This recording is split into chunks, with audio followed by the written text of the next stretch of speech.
Bienvenue dans cette nouvelle édition de l'Africa Tonight. Au sommaire de l'actualité, signature ce dimanche d'un accord de paix au Mali. Un accord en demi-teinte cependant puisqu'il n'a pas été paraphé par la coordination des mouvements de l'Azawad. Les Égyptiens fuient par milliers l'insécurité en Libye. Ils sont plus de 25 000 à avoir passé le poste frontière de Saloum depuis le 15 février, puis mobilisation des organisations non gouvernementales pour permettre aux personnes handicapées de surmonter l'épidémie d'Ebola. En Sierra Leone, une vaste campagne de sensibilisation a été initiée à cet effet. C'est une avancée capitale dans le processus de paix au Mali. Un accord a été signé ce dimanche à Alger par la délégation gouvernementale et une partie des groupes armés. Cependant, la coordination des mouvements de l'Azawad a refusé de parapher le document, demandant un délai supplémentaire pour consulter les populations du Nord Mali. Aminata Diak. L'accord de paix au Mali signé à Alger ce dimanche 1er mars, le gouvernement malien et une partie des groupes armés du nord du pays se sont mis d'accord pour le retour définitif de la paix dans le pays, une conclusion dont se réjouissent les mouvements armés pro-gouvernementaux. Nous nous engageons à respecter l'esprit et les termes du test. Nous ferons tout pour que cet accord vive et qu'il permette à toutes les populations de se retrouver, de vivre ensemble comme par le passé, solidairement et fraternellement. Cependant, le document paraphé ce dimanche, après 8 mois de laborieuses négociations, n'a pas été signé par la coordination des mouvements de l'Azawad qui a demandé un délai raisonnable en vue de consulter les populations qu'elle représente. Pour certains analystes, le mouvement national de libération de l'Azawad joue un jeu dangereux qui pourrait entraîner la désolidarisation de ses soutiens. Le mouvement de libération de l'Azawad, pour moi, joue à un jeu qui est très dangereux à mon avis. Dangereux pour la paix, dangereux pour la stabilité, dangereux pour eux-mêmes. Parce qu'aujourd'hui, ils se mettent dans une position où ils se mettent à dos la communauté internationale, le peuple malien et même une partie de leur population qui aujourd'hui sont fatigués par cette guerre-là qui n'en finit pas, fatigués par les exactions qui n'en finissent pas. Et cela n'avantage ni eux-mêmes, ni les populations qu'ils sont, entre guillemets, censés défendre tous les jours. La situation sur le terrain étant exécrable, il n'y a pas lieu d'espérer sur un changement, en tout cas à court terme. Ce qu'il y a lieu de faire, à mon avis, c'est de demander aux négociateurs, à toutes les parties, de retourner à leur base et de proposer le projet de document pour qu'ensemble, ils voient dans quelle mesure l'améliorer. Rappelons que 6 groupes ont participé aux 5 séries de négociations qui se sont tenues depuis juillet 2014. Le Mouvement national de libération de l'Azawad, le Haut Conseil pour l'unité de l'Azawad, le Mouvement arabe de l'Azawad, le Mouvement arabe de l'Azawad dissident, la Coordination pour le peuple de l'Azawad et la Coordination des mouvements et fronts patriotiques de résistance. Le texte devrait être ratifié à Bamako par les différents groupes dans les prochains jours. Et sur le terrain, les pro-Azawad ont manifesté leur mécontentement. Ces derniers dénoncent un accord de paix qui n'intègre ni l'autonomie ni le fédéralisme. La médiation algérienne a tout de même maintenu le texte.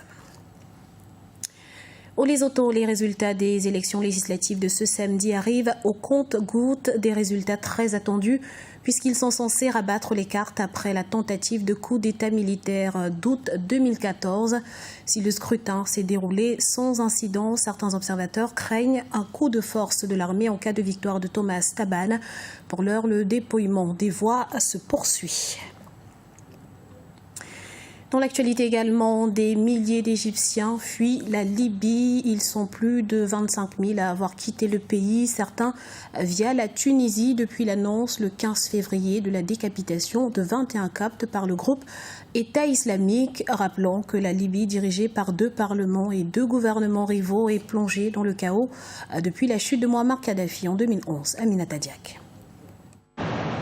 L'Égypte a appelé ses ressortissants à quitter la Libye depuis l'annonce le 15 février de l'exécution de 21 Coptes par la branche libyenne de l'État islamique. Le gouvernement exhorte les Égyptiens à partir du pays, plongé dans le chaos depuis la chute du régime de Mouammar Kadhafi en 2011. Le nombre d'Égyptiens vivant en Libye n'est pas connu, mais selon les estimations, il serait plusieurs dizaines, voire des centaines de milliers. 21 407 citoyens égyptiens sont passés par le poste frontière de Saloum entre la Libye et l'Égypte. 4 122 citoyens avaient également été rapatriés en une semaine via la Tunisie sur des vols affrétés par les autorités égyptiennes. Selon certains analystes, les autorités égyptiennes ont voulu rassurer les populations en lançant cet appel au retour, mais aussi intensifier leur lutte contre les islamistes. L'Égypte essaie de voir dans ce mouvement une volonté de rassurer sa population parce qu'il y a un grand nombre d'Égyptiens qui travaillent en Libye. Et d'autre part, la volonté de Caire aussi d'aller en avant pour contrer la menace des groupes islamistes à la fois à l'est des pays avec donc les groupes qui menacent le Parlement et le gouvernement, et à l'ouest par des groupes qui sont considérés proches des frères musulmans. De ce point de vue, l'Égypte essaye donc de voir avec les puissances internationales les scénarios possibles d'aller en avant et contrer la menace qui pèse lourd sur l'Égypte de côté donc libyen, et essayer de lier ça aux attaques qui se passent au Sinaï. La situation sécuritaire en Libye ne cesse de se détériorer. Profitant de l'anarchie qui y règne actuellement, l'État islamique a étendu son emprise à certaines régions, des localités où des milices rivales s'affrontent déjà, notamment à l'est du pays et dans la capitale Tripoli.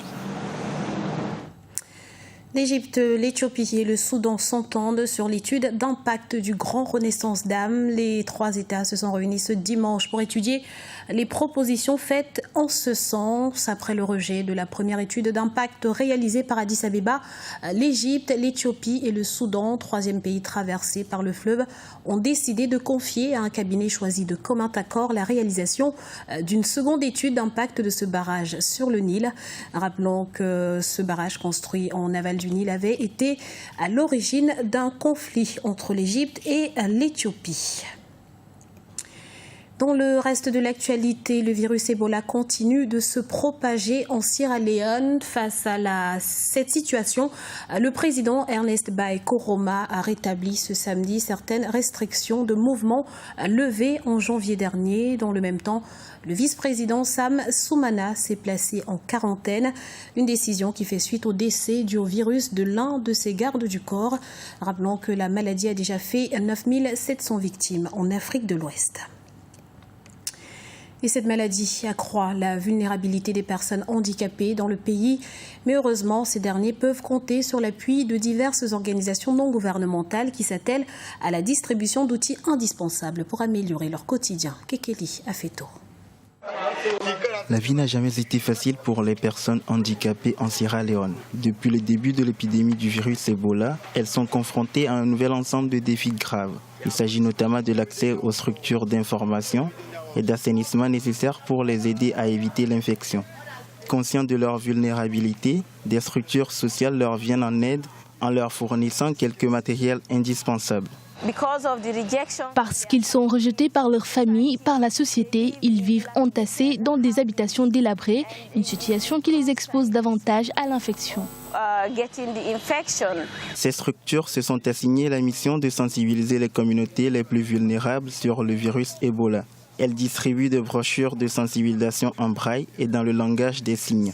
Nous prenons part à la lutte contre Ebola en sensibilisant nos concitoyens, nos collègues handicapés et les gens autour de nous sur le fait que le virus Ebola est réel et qu'il est dangereux et peut tuer à tout moment. Environ 300 000 personnes vivraient avec un handicap en Sierra Leone, où ils sont nombreux à avoir recours à la mendicité. Ouagadougou, capitale du cinéma africain jusqu'au 7 mars, dans le cadre de la 24e édition du FESPACO. Notre envoyé spécial Hortense Assaga nous propose de découvrir plusieurs personnalités liées au 7e art.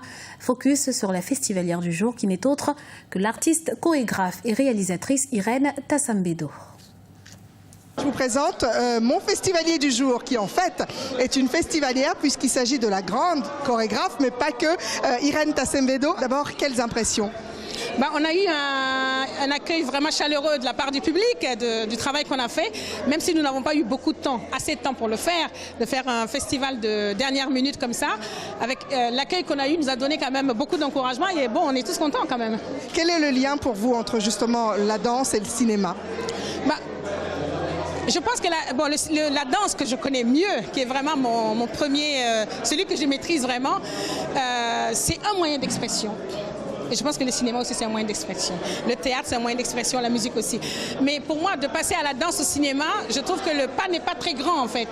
Que c'est à peu près pour moi, c'est le même exercice, c'est la même énergie et pour la créativité, je pense que c'est la même chose. C'était la festivalière du jour, elle s'appelle Irène Tassambedo. Elle est chorégraphe, mais aussi, j'imagine, cinéphile.